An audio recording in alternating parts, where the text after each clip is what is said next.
नमस्कार दिल्ली की जनता, मेरा नाम साकेत है और आपका स्वागत है बिंटेन मीडिया में।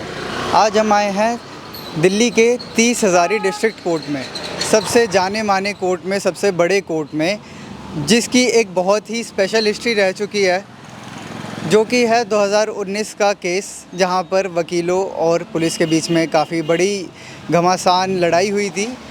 और ये लड़ाइयाँ काफ़ी आम ही हैं, जैसा कि आपको पता होगा, न्यूज़ में आता ही रहता है, वकील और पुलिस में झड़प।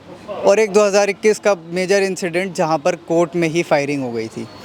इन्हीं प्रश्नों से रिलेटेड आज हम आए हैं 30 हज़ारी में, जहां पर हम जानेंगे क्या वकीलों की राय है। जो वकील कोर्ट में आए हैं वकालत कर वो सिर्फ वकालत के अलावा कहीं नेतागिरी में ही तो नहीं फंस गए हैं, सिर्फ नेतागिरी में ही तो नहीं रह गए हैं। सर क्या है कि यहाँ पर ना हर आदमी, हर नेता ये कहता है कि मैं वकीलों के वेलफेयर के लिए काम कर रहा हूँ, मैं यहाँ पैसा कमाने नहीं आया। बड़े बड़े नेता जो बड़े मेंबर्स हैं, बड़े वो हैं कि हम वेलफेयर के लिए आए हैं, हम पैसे कमाने नहीं आए। अगर आप इनकी हिस्ट्री चेक करेंगे तो ये सब दिल्ली से, मैं ये नहीं कहता सब दिल्ली से बाहर से आते थे, आज सब मर्सिडीज़ में आते हैं, सब ट्रेनों में आते थे, आज सब बड़ी बड़ी ब्रांड की कार्स में आ रहे हैं। तो वेलफेयर करके तो जी ये सब बनता नहीं है। 11 साल से मैं ये सुनता हुआ आ रहा हूँ कि स्टाइपेंड मिलेगी, जो कि पॉसिबल नहीं है। बार की तरफ से पॉसिबल नहीं है कि आप स्टाइपेंड दी जाए। डीएलएसए के पैनल या और कोई सरकारी पैनल, ये किसको मिलता है? जिसकी बार में सेटिंग हो, जिसकी बेंच पे सेटिंग हो। जो इलेक्शन से पहले एक इन्होंने मैनिफेस्टो बना रखा है, उसमें एक पॉइंट दे दिया कि we will do something for young lawyers. Nobody will do. Young lawyers end of the day सिर्फ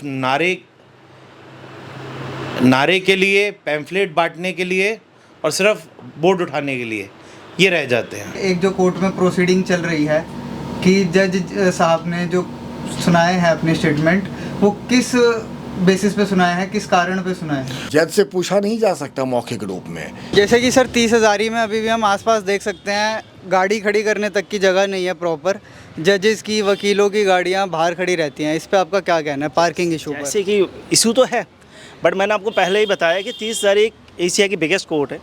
तो इस कोर्ट बिगेस्ट होने की वजह से यहाँ पे 30 हज़ारी में जो सेंट्रल में एशिया की सबसे बिगेस्ट कोर्ट होने के नाते सबसे पहली कोर्ट दिल्ली की, जिसमें यहाँ सबसे ज़्यादा गाड़ियाँ सेंट्रल जोन के लोग में, जैसे सेंट्रल डिस्ट्रिक्ट में रहते हैं, वेस्ट में बहुत ज़्यादा लोग जो यहाँ पे आते हैं, इसकी वजह से भीड़ बहुत रहती है और भीड़ों की वजह से गाड़ियाँ रहती है, क्लाइंट बहुत ज़्यादा आते हैं। और हाँ, हमारे पास थोड़ा पार्किंग का सिस्टमेटिक तरीके से वे भी नहीं है, इस वजह से भी भीड़ है, क्योंकि लोग कहीं पे बेतरकीब तरीके से गाड़ी को पार्क कर देते हैं, बाहर भी पार्किंग कर देते हैं और यहाँ पे पार्क कर देते हैं। इस वजह से बहुत डिस्टर्बेंस है। बाहर जो गाड़ियाँ खड़ी हैं वो काफ़ी इलीगल तरीके से खड़ी हैं, रोड को ब्लॉक करते हुए भी।